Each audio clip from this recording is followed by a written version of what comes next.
She was forced onto the stage like a punchline just because she wore a worn-out hoodie, let her hair down naturally, and sat quietly at the back of the alumni reunion. "Let Emily play the guitar, it'll be hilarious," someone called out, and laughter exploded through the hall, until her fingers touched the strings and the sound that followed silenced every breath in the room.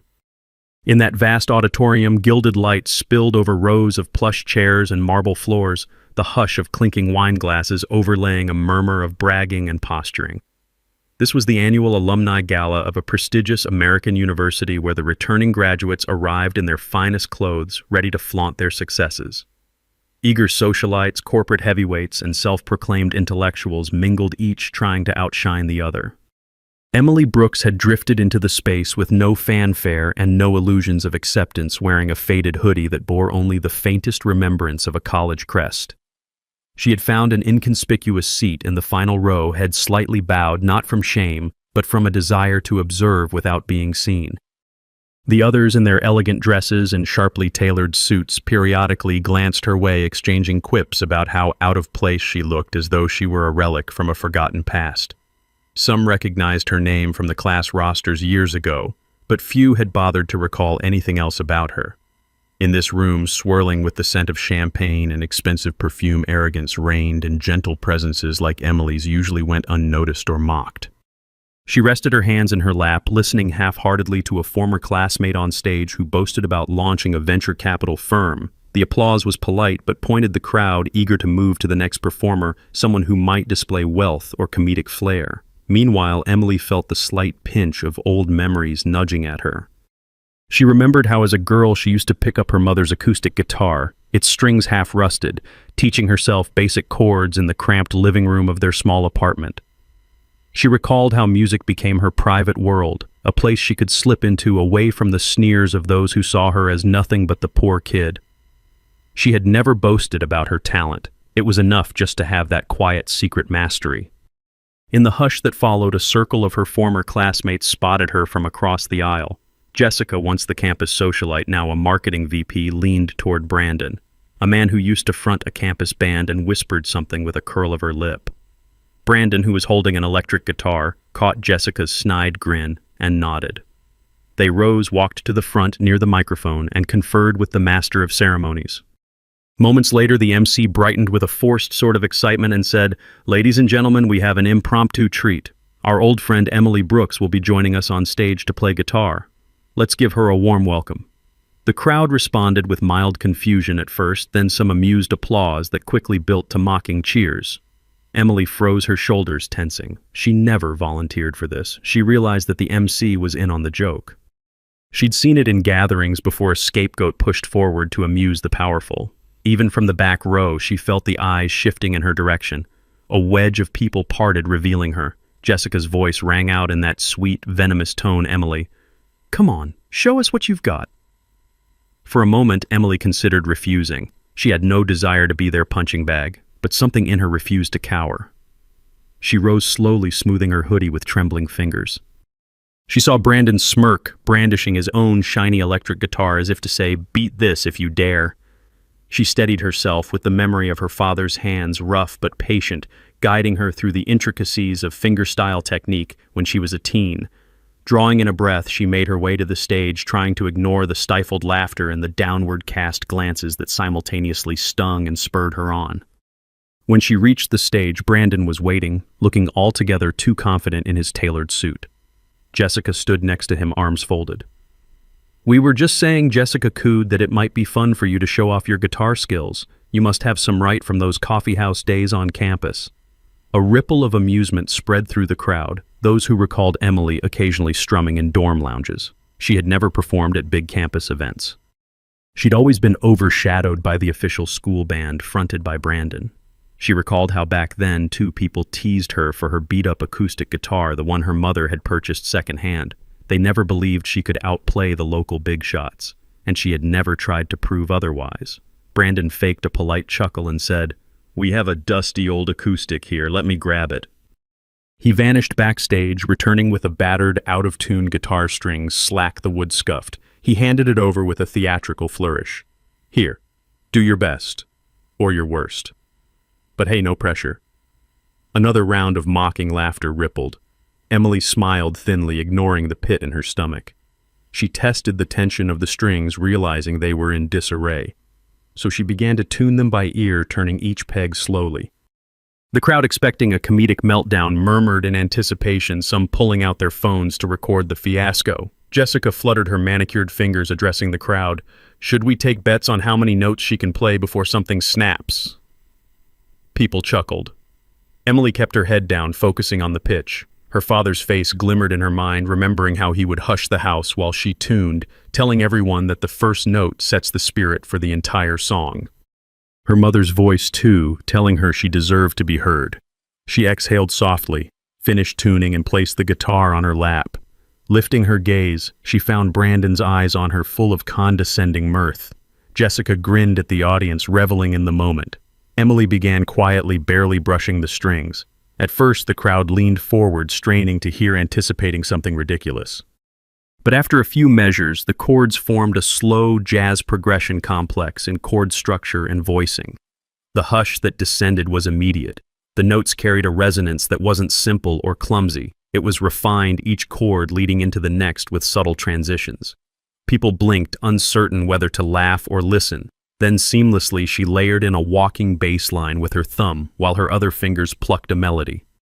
The synergy evoked a classic jazz lounge feel, the sort of intricate picking usually requiring a small ensemble. A flicker of confusion rippled through the onlookers. Brandon's smirk began to evaporate. Jessica's grin faltered.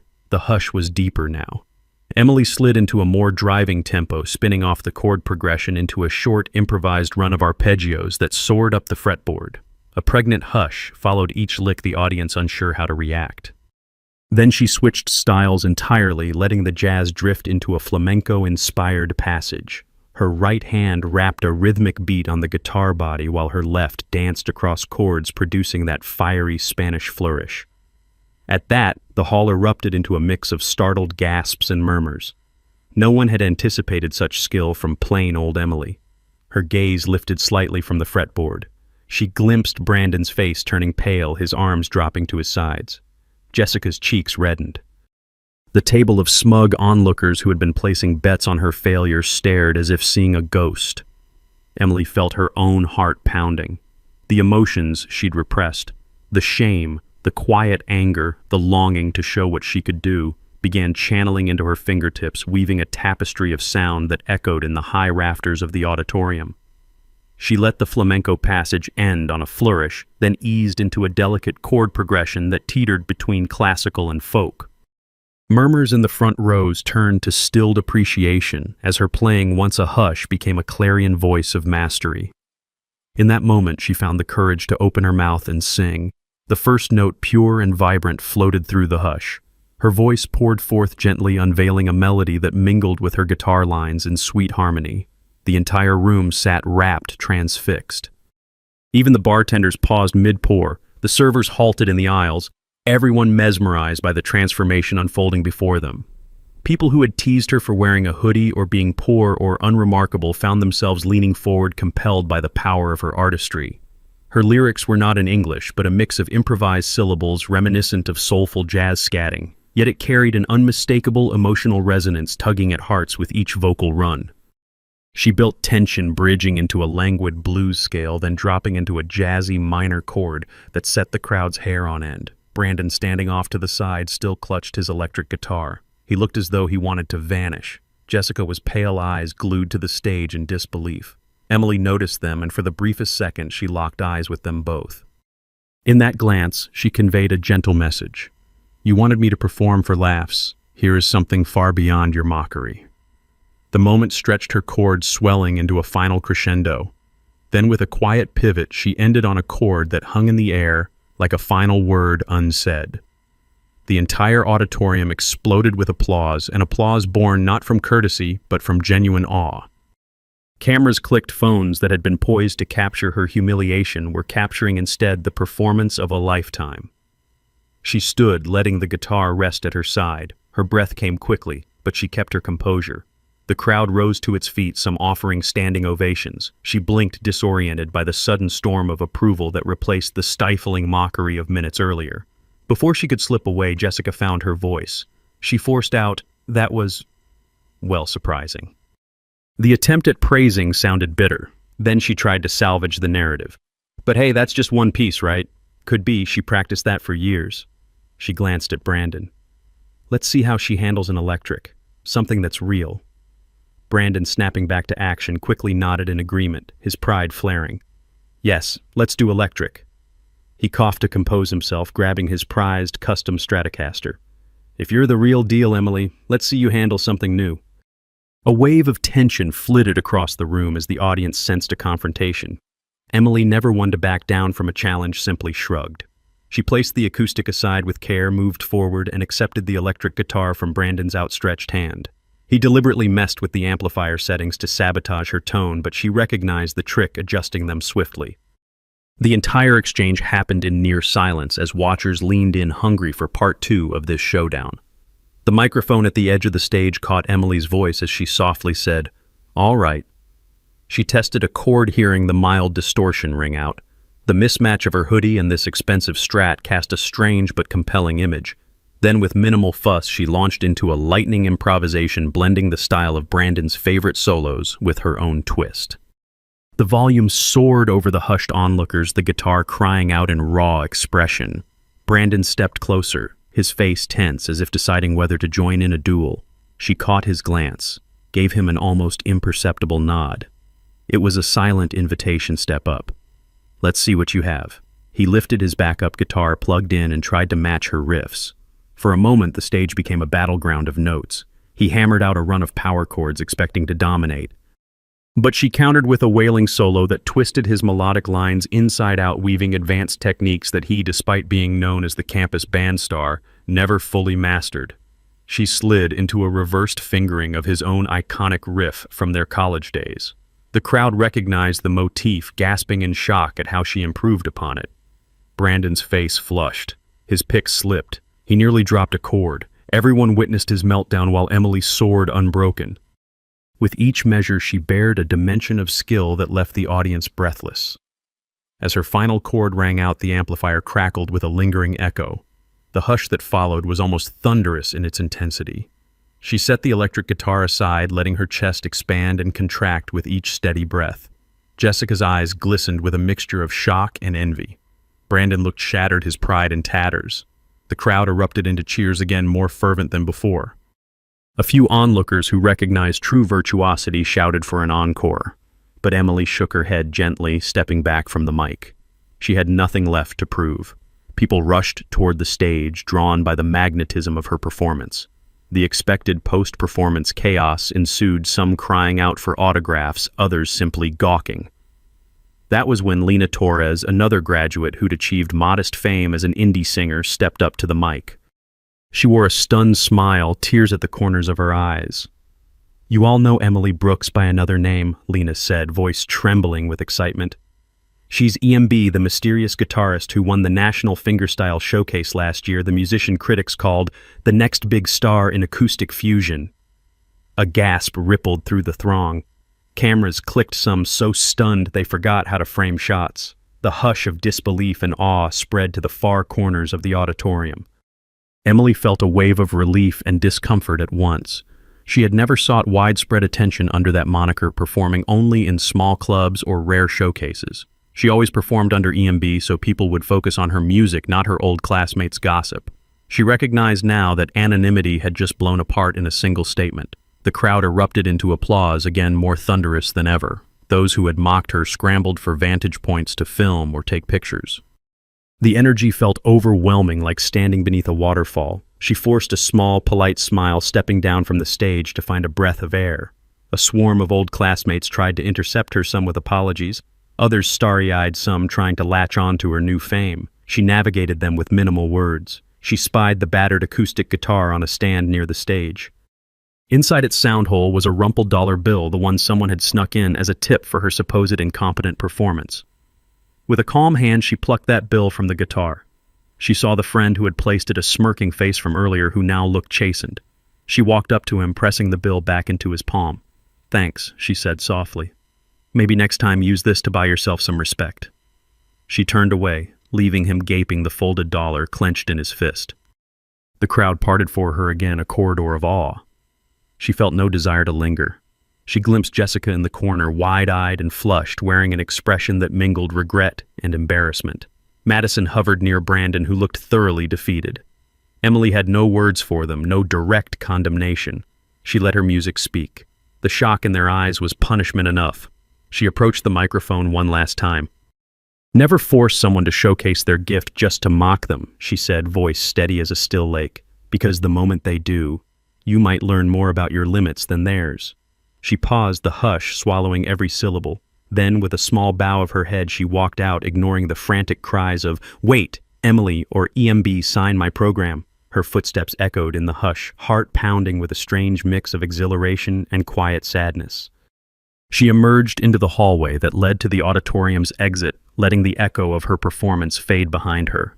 Another wave of old memories surfaced, nights of quiet practice in lonely practice rooms, teachers telling her she was talented but too timid, campus band members snubbing her from collaborations. She remembered her father, a quiet, hard-working man who always said, "Skill doesn't need to brag, it just needs the right moment." She felt that she had found that moment now. She pulled her hoodie's hood up, shrouding her features from the prying eyes of those who might come running. Down the corridor, she passed a line of shiny posters advertising the gala's star alumni, CEOs, venture capitalists, Grammy winners. No poster bore her face, but ironically, she had just stolen the show from them all. She nodded to a lone security guard at the end who gazed at her in awe. He offered a simple applause, a silent thumbs up. She returned a small smile, stepping through the doors into the cool night air. Outside, the campus was hushed under the glow of street lamps, a far cry from the arrogant glitz within. She inhaled, letting the crispness fill her lungs. She noticed a slight tremor in her fingers, adrenaline still coursing from the performance. Cars moved in the distance, alumni likely heading to after-parties or expensive bars. She had no intention of joining them.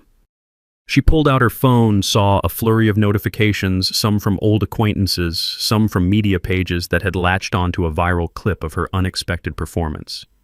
She silenced them all. She wanted only the stillness of the evening. The memory of that hush, that moment of universal awe, was enough to fortify her for whatever came next. A figure emerged from the door behind her, a friend from her quieter days, perhaps. She half-turned, recognizing Lena, the indie singer, who had outed her as EMB. Lena approached carefully, not wanting to crowd. "Emily," she said, voice hushed. "I'm sorry if I blew your cover. I had to let them know who you really were. They were humiliating you for no reason." Emily studied Lena's face, saw the sincerity there. She exhaled. "It's all right," she replied. "You did what you thought was right. Maybe it's better they know. Now they can't belittle me in ignorance." A moment of quiet passed. Lena nodded, eyes shining. "That was the single greatest performance I've ever witnessed," she whispered. "Thank you for that." Emily gave a small, grateful nod, and they parted ways.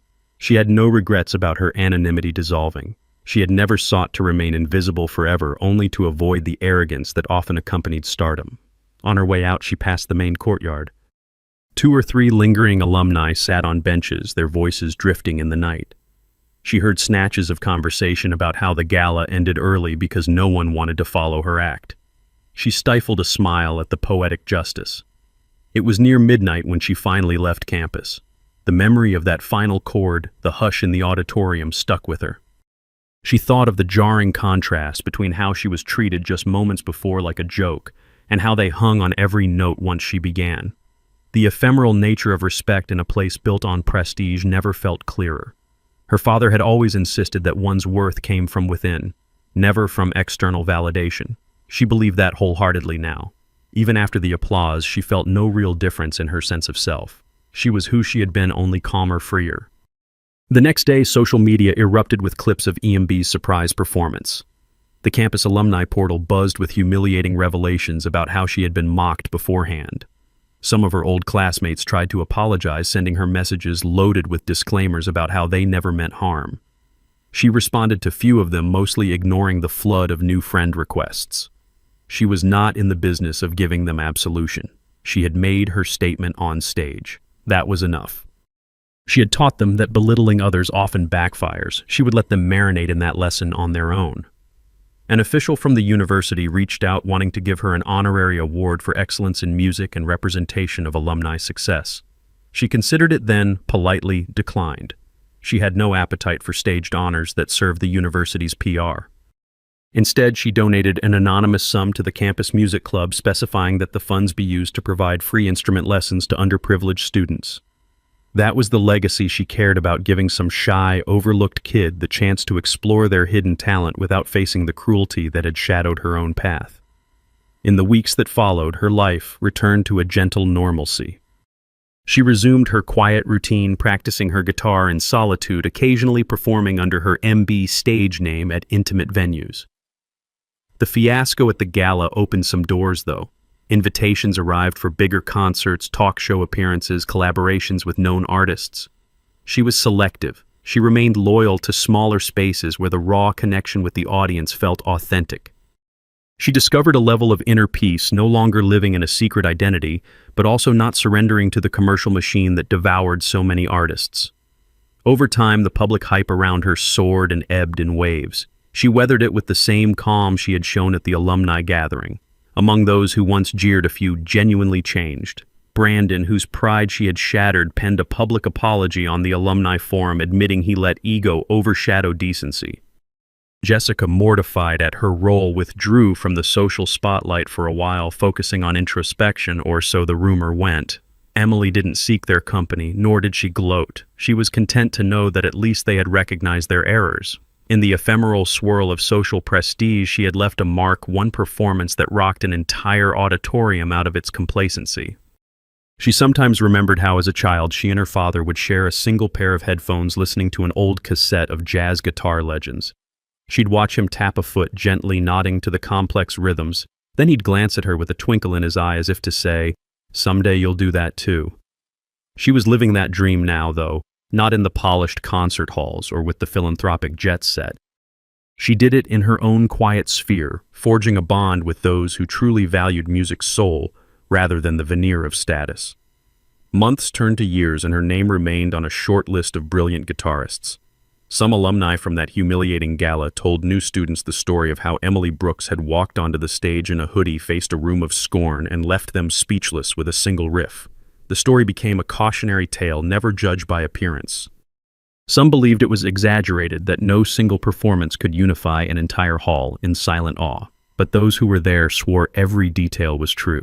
They remembered the hush after the final chord, the burn of regret in their throats as they realized they had wasted kindness on no one, reserving cruelty instead. They recalled the lightning in her fingertips, the unstoppable confidence of a woman who had found her worth beyond their realm. In time, the auditorium gained a whispered legacy of its own.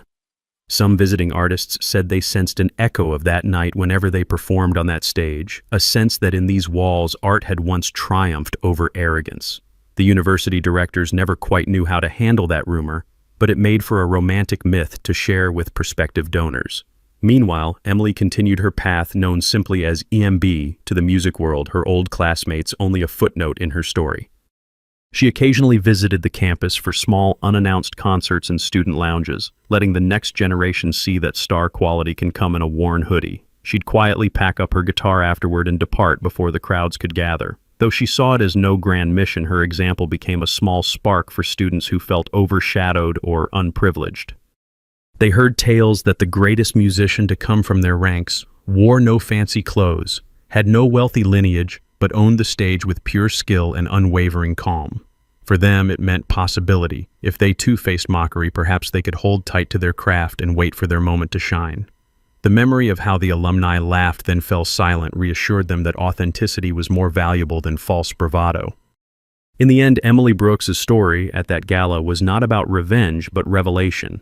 She taught them that power in artistry once revealed Brooks no scoffing or condescension. She had never planned to humiliate anyone, but her brilliance made their scorn look small, turned their jokes into self-inflicted wounds. She never again faced their mockery. She had transcended it with an improvised riff and a voice that soared. The old friends who once taunted her now kept her name on their lips as a testament to how little they truly knew about their classmates' hidden lives and talents.